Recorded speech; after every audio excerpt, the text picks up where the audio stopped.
Most engineers in the 1990s said this design was physically impossible.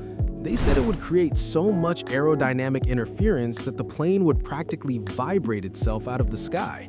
But Honda, the company that built your first moped and your reliable Civic, ignored the entire aviation establishment. They spent 30 years in absolute secrecy, testing designs in a wind tunnel in Mississippi, far away from the prying eyes of Boeing and Cessna. The result?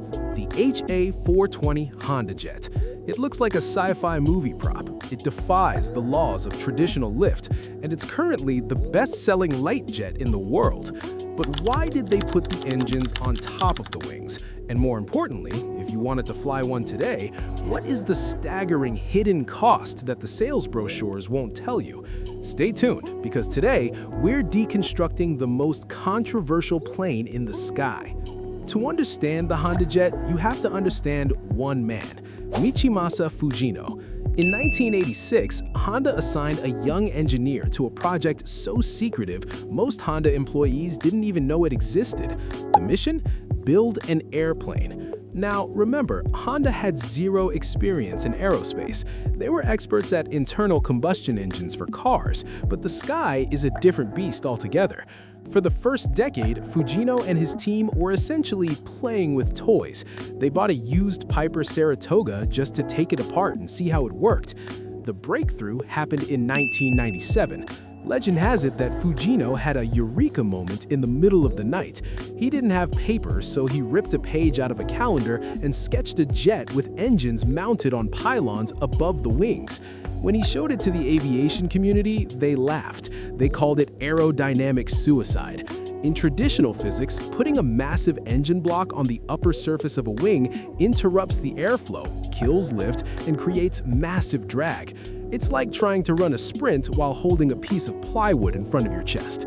But Fujino found something they didn't. Through advanced computational fluid dynamics, he discovered a sweet spot. If you place the engine at a very specific coordinate, centimeters forward or back, you didn't create drag, you reduced it.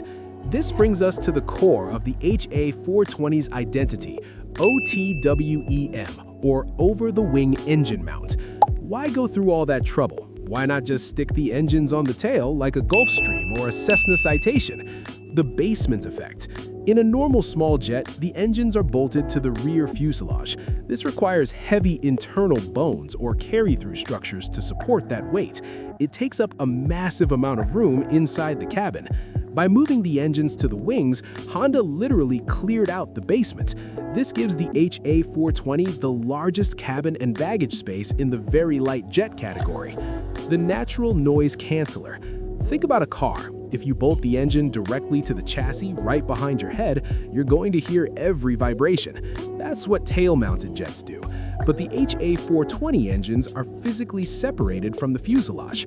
The wing acts as a massive dampener. Inside the cabin, it is whisper quiet, even at 420 miles per hour. The natural laminar flow. Honda didn't just stop at the engines. They designed a natural laminar flow wing and nose. Most plane wings create a lot of turbulent air very quickly. Honda's wing is shaped so precisely, using a single piece of machined aluminum, that the air stays smooth for a longer distance across the surface. Technical break. The HA-420 isn't just metal. The fuselage is made of advanced carbon fiber composites. It's lighter, stronger, and allows for a more organic shape than traditional riveted aluminum. This is why the Honda jet looks like it was carved out of a single block of marble. Performance. So how does it actually fly? The HA-420 is powered by two GE Honda HF-120 turbofans. These aren't just off-the-shelf parts. Honda co-developed them with General Electric specifically for this airframe. The specs? Max speed 423 miles per hour, or 368 knots.